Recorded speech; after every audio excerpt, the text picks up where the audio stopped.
sacredtext.com, sacred-text.com, a reading from the Kama Sutra, Chapter 3.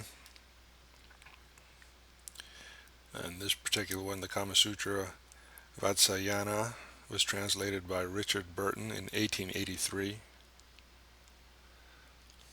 Chapter 3, on the arts and sciences to be studied. Man should study the Kama Sutra and the arts and sciences subordinate thereto, in addition to the study of the arts and sciences contained in the Dharma and Artha. Even young maids should study the Kama Sutra along with its arts and sciences before marriage, and after it they should continue to do so with the consent of their husbands. Here, some learned men object and say that females, not being allowed to study any science, should not study the Kama Sutra. But Vatsyayana is of the opinion that this objection does not hold good, for women already know the practice of Kama Sutra, and the practice is derived from the Kama Shastra, or the science of Kama itself. Moreover, it is not only in this, but in many other cases that through the practice of a science is known to all, and only few persons are acquainted with the rules and laws on which the science is based. Thus, the yajnikas, or sacrificers, though ignorant of grammar, make use of appropriate words when addressing the different deities, and does not know how these words are formed. Again, persons do the duties required of them on auspicious days, which are fixed by astrology, though they are not acquainted with the science of astrology. In a like manner, riders of horses and elephants train these animals without knowing the science of training animals, but from practice only. And similarly, the people of the most distant provinces obey the laws of the kingdom from practice, and because there is a king over them, and without further reason. And from experience, we find that some women, such as daughters of princes and their ministers and public women, are actually versed in the Kama Sutra, in the Kama Shastra. A female, therefore, should learn the Kama Shastra, or at least part of it, by studying its practice from some confidential friend. She should study alone in private the 64 practices that form a part of the Kama Shastra. Her teacher should be one of the following persons: the daughter of a nurse brought up with her and already married, or a female friend who can be trusted in everything, or the sister of her mother, i.e. her aunt, or an old female servant, or a female beggar who may have formerly lived in the family, or her own sister who can always be trusted. The following are the arts to be studied together with the Kama Sutra: singing, playing on musical instruments, dancing, union of dancing, singing, and playing instrumental music, writing and drawing, tattooing, arraying and adorning an idol with rice and flowers, spreading and arranging beds or couches of flowers, or flowers upon the ground, coloring the teeth, garments, hair, nails, and bodies, i.e. staining, dyeing, coloring, and painting the same, fixing stained glass into a floor, the art of making beds, spreading out carpets and cushions for reclining, playing on musical glasses filled with water, storing and accumulating water in aqueducts, cisterns, and reservoirs, picture making, trimming, and decorating,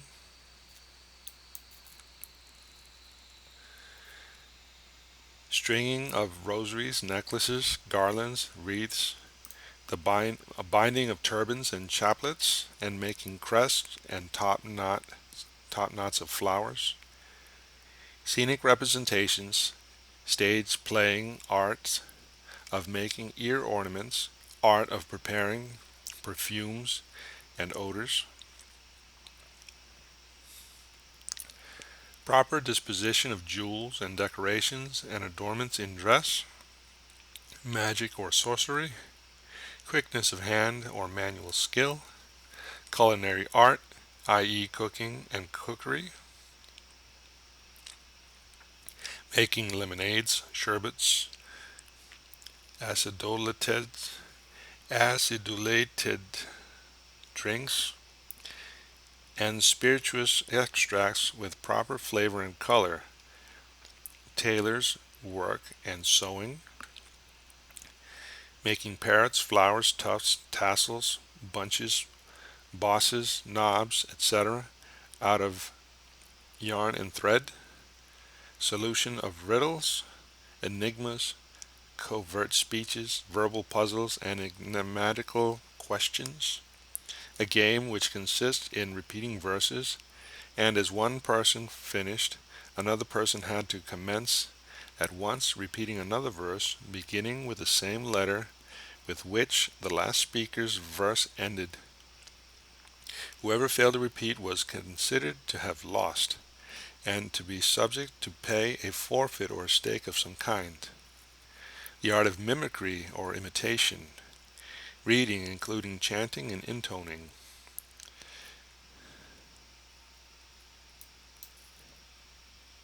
Study of sentences difficult to pronounce.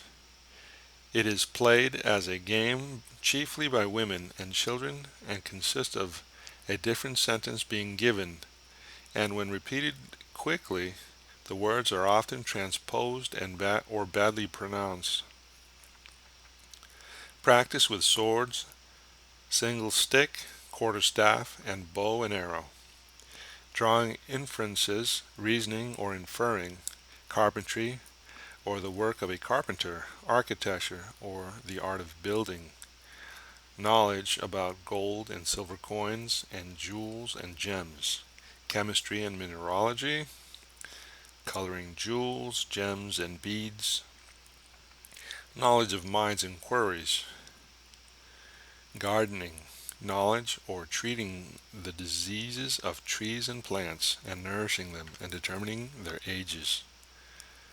Art of cockfighting, quail fighting, and ram fighting. The art of teaching parrots and starlings to speak. Art of applying perfumed ointments to the body and of dressing the hair with unguents and perfumes and braiding it. The art of understanding writing in cipher and the writing of words in a peculiar way. The art of speaking by changing the form of words.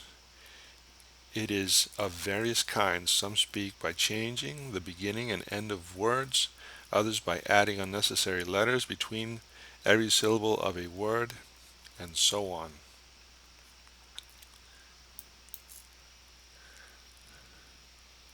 Knowledge of language and of the vernacular dialects. Art of making flower carriages. Art of framing mystical diagrams and addressing spells and charms and binding armlets.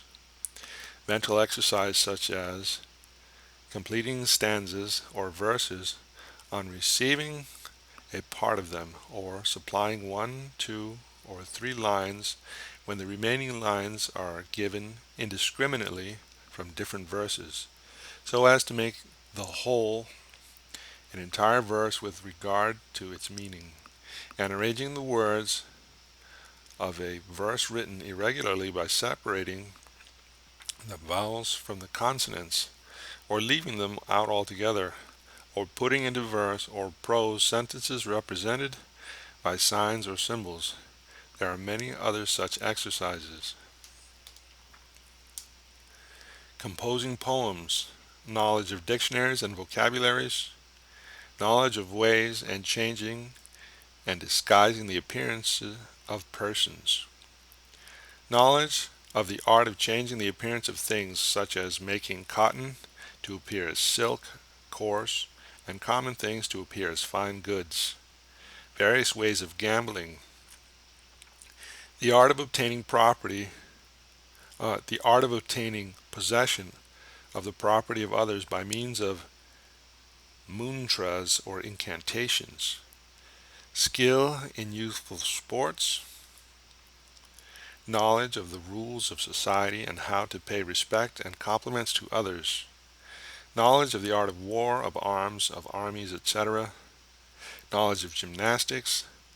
Art of knowing the character of a man from his features. Knowledge of scanning or constructing verses, arithmetical recreations, making artificial flowers, making figures and images in clay. A public woman endowed with a good disposition, beauty, and other winning qualities, and also versed in the above arts, obtains the name of a Ganika, or public woman of high quality, and receives a seat of honor in the assemblage of men. She is moreover always respected by the king and praised by learned men. In her favor being sought for by all, she becomes an object of universal regard. The daughter of a king, too, as well as the daughter of a minister, being learned in the above arts, can make their husbands favorable to them, even though these may have thousands of other wives besides themselves. And in the same manner,